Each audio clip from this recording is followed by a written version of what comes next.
Hey, Phantomaniacs, welcome to the newest unboxing here on the Needless Things YouTube channel. And I'll go ahead and say it right now, Godzilla fans, go ahead and just turn it off because I am going to disgust you with my lack of knowledge about the big green machine. I have been I wouldn't say a casual, well, yeah, probably a casual Godzilla fan all my life. I've seen a bunch of the movies. I haven't seen them all, although I have updated. I watched versus Megalon the other day, and it was insane and awesome, and I bought some Super 7 figures because of that. But this purchase is a result of seeing Godzilla -1 in the theater, early contender for movie of the year. Wait, did I see it before or after the beginning of the year? Now I can't even remember. I saw it at the end of 2023. You guys, time is a difficult concept in my life right now. But anyway, saw Godzilla -1, immediately wanted a new Godzilla toy, and I've got some. And Super 7's Godzilla -1 figure isn't coming out for a long, long time. So in cruising around Best Buy, I happened to see this big boy. This is the pardon my butchering, Heisei Godzilla from 1989.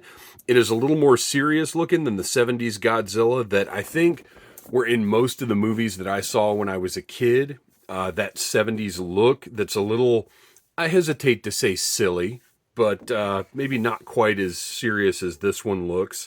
But it's a great looking Godzilla, and look, you all know my bias by this point, but I think it's fair to say out of all the companies making toys, Super 7 is the company to be making Godzilla toys. I wanted a big, hefty, chunky, tough Godzilla, and this is the one. So I ordered it, and we're going to take a look at it today.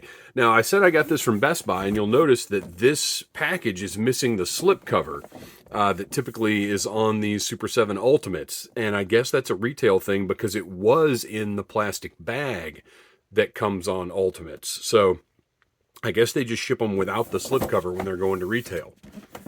On the back of the box, get a little biography here. I want this, again, pardon my butchering, Biollante, right? I want this as well. They did not have it in stock. But this is from Godzilla vs. Biollante. The Godzilla Heisei era lasted from 1984 to 1995. This era was also nicknamed the Versus series in Japan due to the word versus being featured in most of the film's titles. The Heisei era of Godzilla films follow a different continuity from the Showa films, ignoring every movie except the original 1954 Godzilla. The films all take place in a single timeline, featuring a technologically advanced humanity combating Godzilla and other giant monsters. I love that. See, I'm definitely on a Godzilla kick right now. As a matter of fact, as soon as I'm done with this and my next review, I'm going to go finish watching Godzilla. Oh, which one did I? Now I can't remember which one I started. They've got a ton of them on Max. I got like 5 minutes in, and I was like, oh, I've got to work tomorrow. But let's open this thing up and take a look at it. Very excited. It's very heavy. Obviously, the box is like 3 times the size of a standard Super 7 Ultimates box. Yeah, I am not going to claim to have any kind of encyclopedic or other... Oh, you know what else is weird? Oh, it does... Okay, at first I thought this was just plain cardboard, but it is like a weird miasma green type background that keeps running into my camera, so I'm going to stop doing that. Toss the packaging to the side and take a look. This is a thing of beauty. I'm delighted. And again, it's a big, chunky thunder beast of a toy. So this is the exact kind of Godzilla I wanted after seeing -1. Which, by the way, if you've not seen it, my gosh, go see it. They're releasing a black and white version in theaters probably soon. See that? See the color version? See every version you can. Buy the physical media when it comes out. I've got the score ordered from Waxwork Records. I think they're still taking pre-orders because the score was phenomenal. Everything about that movie. One of the best movies I've ever seen. It's unbelievable. Man, look at this tail. Oh man, it's got another tab thing. always interesting to see how companies will articulate the tail. I've got some NECA Godzillas that are great. Not as big as this one, but well, actually, I take that back. They did release one that I think is comparable in size to this one. So the way that they've done this tail is it's segmented rather than being like a bendy or something. And the segments go all the way from right here to where it connects to the actual figure, which I'm wondering if I'm going to have to heat this up to get it on the figure. We'll find out. But these are all ball joints. I just pinched my thumb in between two of the fins because I'm a genius. But you can see just sculpting detail, everything is beautiful. Some might not prefer the tail be articulated at all if it's going to have these segments like this. I kind of understand that, and I'm almost a little surprised that Super 7 went with that because, one, it's not providing a huge range of motion, and I don't think this should be a bendy tail, by the way. That is, in general, Dr. Octopus's tentacles notwithstanding, bendy stuff is to be avoided in collector-oriented toys. I don't know, because the segments aren't really that noticeable. Very interesting, the way that this is done. And of course, with anything like this, the more you move it around, it loosens it up a little bit. You get a little more flexibility. We'll take a look at that more once I attach it to the figure. But when I noticed this, I wasn't sure how I felt about it, but it looks pretty good. I'm pretty happy. Okay, now let's get the big G out of the big tray. I know tons and tons and tons of companies have made lots of, quite frankly, great Godzilla toys over the years. I've got a number of the cheapo, like vinyl, not vinyl, whatever the cheapo ones they sell in Walmart are. I think Bandai does them. They're obviously not the figure arts ones, but just the, $10-15 or however much they are. And those are great. They're awesome. They're great Godzilla toys. And then I've got, like I said, some of the ones from NECA. I've got some really, really old ones. I've got one that's like basically rubber. It's the one that is in every old toy collection you see. It's that same, probably that 70s era Godzilla, because that was the first thing I thought of when I started watching versus Megalon was like this is that little rubber Godzilla I've got that probably everybody has. So I mean I've got a bunch, and look, in general Godzilla toys look good. He's the type of toyetic that is very easy to capture. His design is iconic, but it's also sort of simple in a way. Oh, okay, I think this is one of Biolante's vines. Biolanti? I don't know. Tell me in the comments. Well, you can't. You can't tell me how to pronounce something in the comments, can you? Phonetically spell it out for me. Help me out. All right. And I've seen that one. It's just been years since I did. I might have even seen that in the theater. Those hands do not want to come out. Because we had a run here in Atlanta after, what was it? Was it Godzilla 2000? Was that the one that after the Matthew Broderick one, they were kind of like, okay, let's not do any more American Godzillas for a while. And then they did some theatrical releases. And I think, there we go, Godzilla 2000 was one I saw in the theater. I think it was hosted by local alternative station 99X, if I'm remembering correctly. And then there were a few that got theatrical release, and it really almost felt like they felt bad about and I hate to keep calling it the Matthew Broderick one, but I can't remember exactly. Was it 98? I think that one came out. Yeah, I'm probably going to have to heat that tail up. But it almost felt like they were trying to do a make good after that one. Like, okay, we'll give you some real Godzilla theatrical movies. Oh, it's so close to pop it. There we go. A lot more space right here than I would like. I wonder if that goes in any further at all. Let's see, that one shoulder moved really easily. But this one doesn't quite want to budge, and I don't want to pinch my finger back here. I've already damaged myself enough this week doing my taxes. Which, by the way, whew, yeah, I'm going to heat that shoulder up before I try to bend that. Big gap here. I don't like that at all. I'm going to see... Actually, here's what I'm going to do. I'm going to stop this really quickly, heat this up, and see if this goes up any further, because I feel like it has to, because that gap is pretty unsightly. And you'll be right here. I'll be right back. Okay, I managed to not injure myself further. That is as far as the tail plugs in. But if you have it in a neutral pose, then that gap is not real. I mean, it's not any more egregious than any other action figure joint. But I do feel like they could have made that peg just a little bit shorter. Still had pretty much the same range of motion on it, and not had that gap there. But when you've got the figure standing in a neutral position, it's not super noticeable.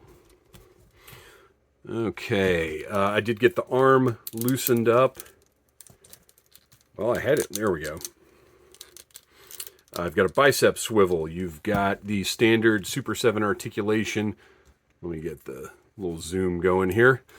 Standard Super 7 articulation on that elbow, with a pretty good range on that for a big, beefy monster.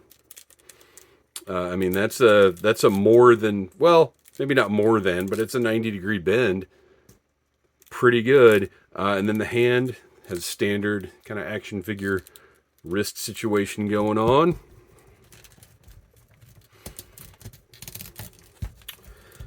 The hips,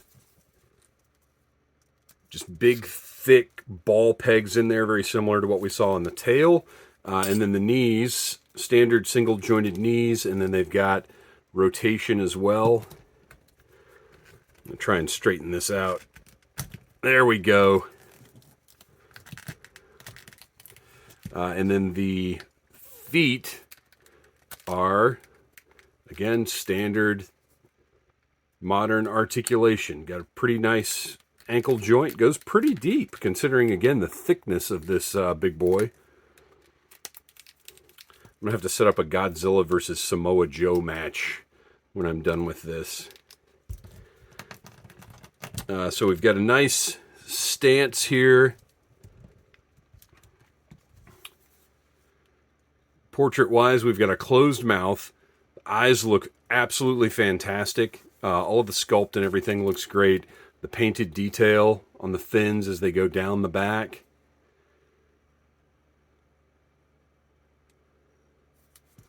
And the waist joint looks like it's just... Oh man, does it not even move? Now that's interesting. So if the waist joint... He's stabbing me as I attempt to articulate his waist. The waist joint does not move, so my question is, why put a waist joint here? Why put a cut here? And obviously it's for tooling purposes, or maybe even for reuse of the lower body. I don't know if they could maybe, if a different upper body and everything else on this one could make a different look. But yeah, I'm. So this is a harder plastic, and then this is a softer plastic. So actually, what we're looking at is the same construction as any other Ultimates figure, except for the fact that the waist does not turn. And I got to say, the waist doesn't need to turn. There's no reason for that. Godzilla doesn't do a whole lot of twisting in that way. The original suit, none of the suits were designed for that.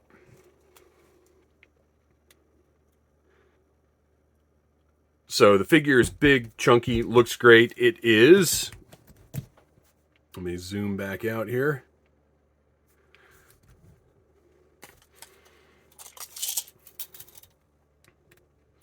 Eight inches tall. And from when fully spread out from nose to tail,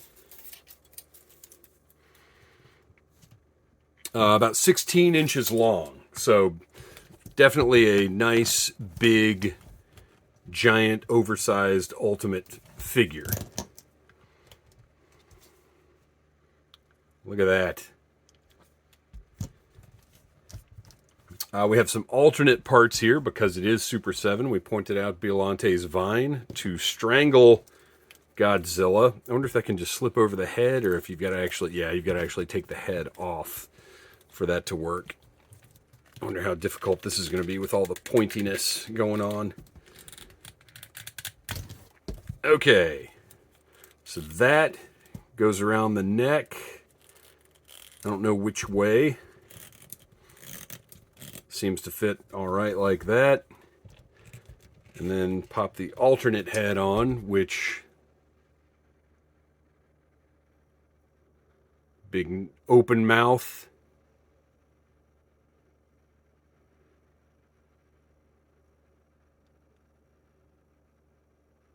I appreciate that they did two separate heads rather than a hinged jaw. Now, granted, this jaw does have a seam going across the back, but I'm telling you, to the naked eye, I'm not seeing that seam, like way in the back of his mouth a little, but it's not as visible as it is here on camera. But if this were hinged and they'd just done one head, it would be visible, and it just wouldn't look as good. So let's get, oh, and you can see, this is interesting. Those little nubs are what create the sort of ratcheting effect on ball joints when you've got ratcheting ball joints. This head may not pop right on. It might require heating, which I'm not going to stop and do again. Or it might go on. Okay, we're going to call it on enough for right now because I want to get on with my life and yours. But there you go. Big open mouth, which is probably the one I'm going to display here. And then we've got alternate hands.